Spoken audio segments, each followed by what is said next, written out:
الحمد لله رب العالمين والصلاة والسلام على سيد الأنبياء والمرسلين أما بعد فأعوذ بالله من الشيطان الرجيم بسم الله الرحمن الرحيم الصلاة والسلام عليك يا رسول الله وعلى آلك وأصحابك يا حبيب الله الصلاة والسلام عليك يا نبي الله وعلى آلك وأصحابك يا نور الله۔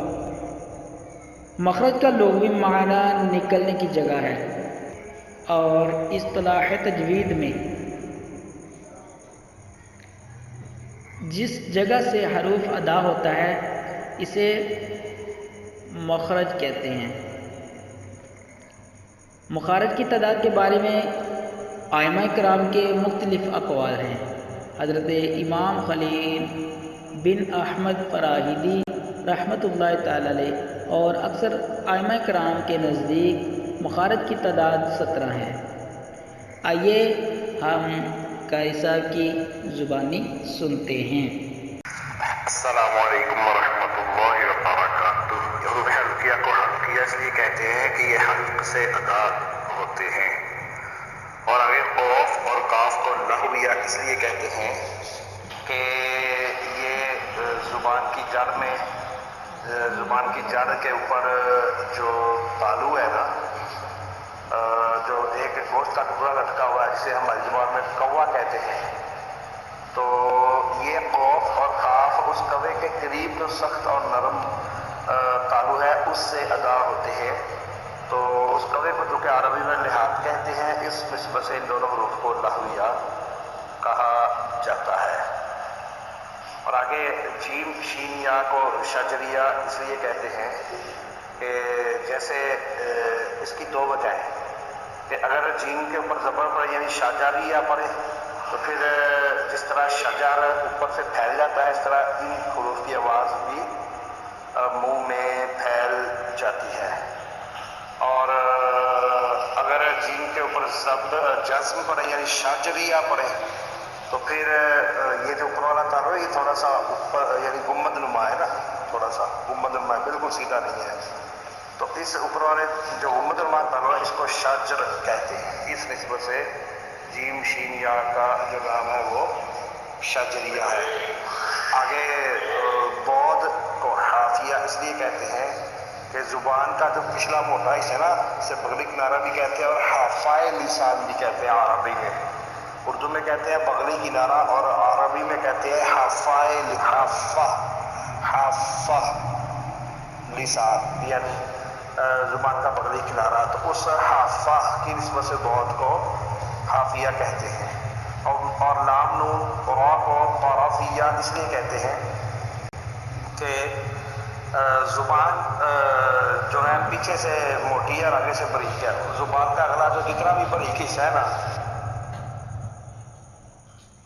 یہ اس باریک حصے سے کہیں نہ کہیں سے یہ تین حروف ادا ہوتے ہیں، تو اس کو طرف لسان کہتے ہیں عربی میں۔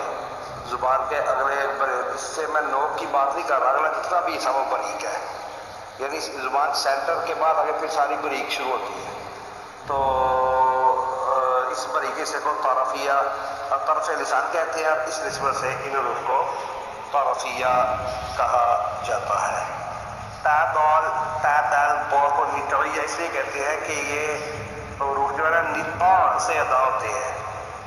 اوپر کے جو دانت ہیں ثنایا علیہ جو ہیں ان کے اوپر جو تالو ہے نا جو تھوڑا سا ابھرا بھی ہوتا ہے، اس تالو کو کبھی غور سے دیکھیں تو اس میں نا وہ لکیریں نظر آتی ہیں، تو اس تالو کو زبان کے ثنایا علیہ کی جڑوں کے اوپر جو ساتھ متصل جو تالو ہے اس تالو کو عربی میں نطاع کہتے ہیں۔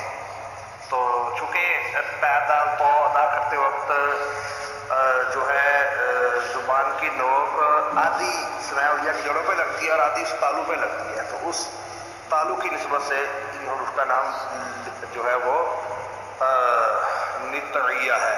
اور لال غو کو لسویہ بھی کہتے ہیں، لسویہ بھی کہتے ہیں۔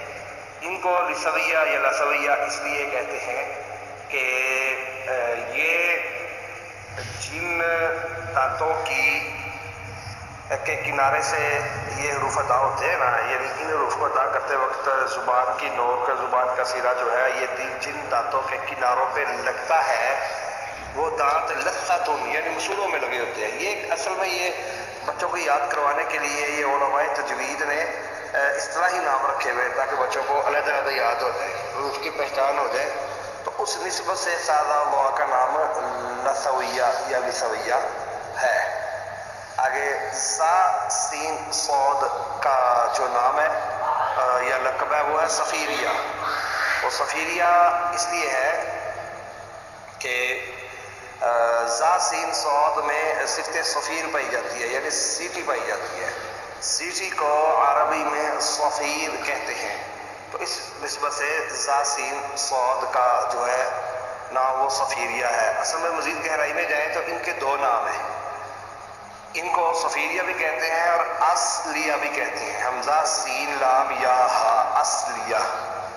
صفیریہ باعتبار صفت کہتے ہیں اور اصلیہ باعتبار مخرج کہتے ہیں، کیونکہ یہ جو ہے دونوں دانتوں کی نوک سے ادا ہوتے ہیں، تو زبان دانتوں کی نوک کو الاصلاتو کہتے ہیں عربی میں، اس نسبت سے ان کو اصلیہ بھی کہتے ہیں اور زیادہ تر جو معروف ہے وہ ان کو صفیریہ کہتے ہیں۔ اور آگے با، میم، واو اور فا، ان چار حروف کو شفویہ اس لیے کہتے ہیں کہ یہ ہونٹوں سے ادا ہوتے ہیں، اور ہونٹ کو عربی میں شفتun کہتے ہیں اور دونوں ہونٹوں کو شفتین کہتے ہیں۔ اور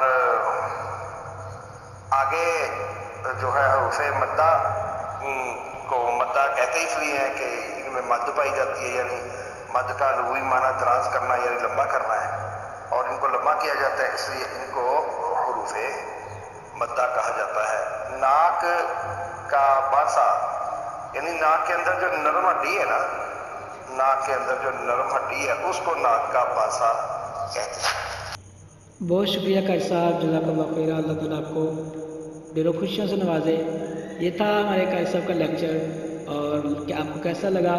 اگر آپ کو اچھا لگا تو آپ کمنٹ میں ہمیں ضرور بتائیے گا، اور ہمارے یوٹیوب چینل قاری اعظم علی کو ضرور سبسکرائب کیجیے گا۔ جزاک اللہ خیر۔